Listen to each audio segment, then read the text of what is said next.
नमस्कार। सबैभन्दा पहिला दुईटा खुट्टा सिधा जोड्ने र हातलाई नमस्ते मुद्रामा। दोस्रो नम्बरमा हात माथि लाँदै पछाडि शरीरलाई पछाडि मोडिदिनु श्वास लिँदै। तेस्रोमा श्वास छोड्दै मुनि निधारले घुँडा छुनुस्, खुट्टा सिधा बनाउनुस्। चौथो नम्बरमा दाहिने खुट्टालाई पछाडि, देब्रे खुट्टा हात जाको त्यही टाउकोलाई आकाशतिर। पाँचौं नम्बरमा दुईटै खुट्टा पछाडि लाने र कुर्कुचाले भुइँ छुँदै नाभिमा हेर्ने। छैटौं नम्बरमा घुँडाले टेक्नुस्, छाती भुइँमा, हिपलाई माथि नै। सातौं नम्बरमा श्वास लिँदै आकाशतिर हेर्नुस्, कम्मरभन्दा माथिको भाग उठाएर। आठौं नम्बरमा दुईटै खुट्टा पछाडि, कुर्कुचाले भुइँ छुँदै फेरि नाभिमा हेर्ने, शरीरलाई तनक्क तन्काइदिनुस्। 9 नम्बरमा देब्रे खुट्टा अगाडि ल्याउँदै आकाशतिर हेर्नुस्, श्वास सामान्य गतिमा। 10 नम्बरमा श्वास छोड्दै निधारले घुँडा छुनुस्। 11 नम्बरमा श्वास लिँदै दुईटै हात माथि लगेर जति सक्नुहुन्छ पछाडि कोल्टिनुस्। 12 नम्बरमा नमस्ते गर्दै सुरुकै पोजिसनमा आएर सिधा उभिदिनुस्।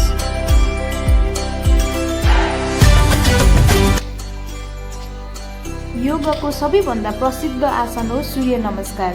सूर्य नमस्कार यस्तो योग हो जो सजिलो छ र अत्यन्तै फाइदाजनक पनि।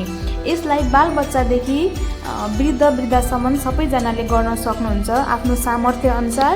सूर्य नमस्कारका विभिन्न 12वटा आसनहरू हुन्छ। यी 12 आसन गर्दा श्वासको गतिलाई चाहिँ नियन्त्रण गर्न सक्नु सर्वोत्तम हुन्छ।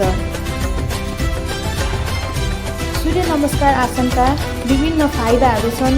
यसले रक्त सञ्चालनलाई सही ढङ्गले गराउँदछ, पाचन क्रिया चुस्त राख्दछ, बाथ सम्बन्धी जोर्नी दुखाइ, ढाड कम्मर दुख्ने, सम्पूर्ण बाथ सम्बन्धी रोगहरूको लागि अत्यन्तै फाइदाजनक हुन्छ। मोटोपन घटाउन पनि यसले मद्दत गर्दछ, शरीरमा सकारात्मक ऊर्जा प्रदान गर्दछ। एक पटक सूर्य नमस्कार गर्दा 13.9% क्यालोरी घट्छ। सूर्य नमस्कार स्वास्थ्य रहने सबैभन्दा राम्रो विकल्प हो।